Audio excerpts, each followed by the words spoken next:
గ్రామ దేవతారాధన కులమతాలకు అతీతంగా ప్రాంతీయాలకు అతీతంగా జరగాలని శ్రీ రామచంద్ర గోపాలకృష్ణ మఠాధిపతి యోగానంద సరస్వతి స్వామీజీ అన్నారు.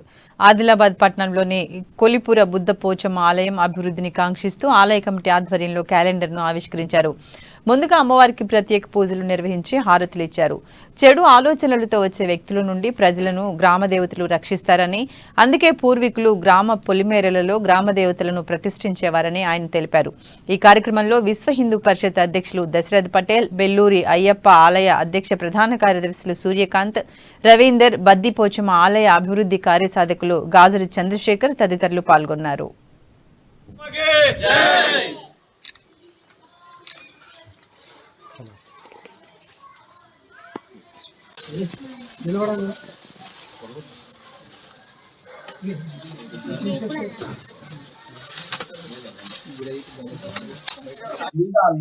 శాస్త్రాల్లో చెప్పబట్టుగా అమ్మవారి రూపం దేవి భాగవతంలో చాలా స్పష్టంగా అమ్మవారు ఎవరు ఏ రూపంలో పిలిచిన వాడుక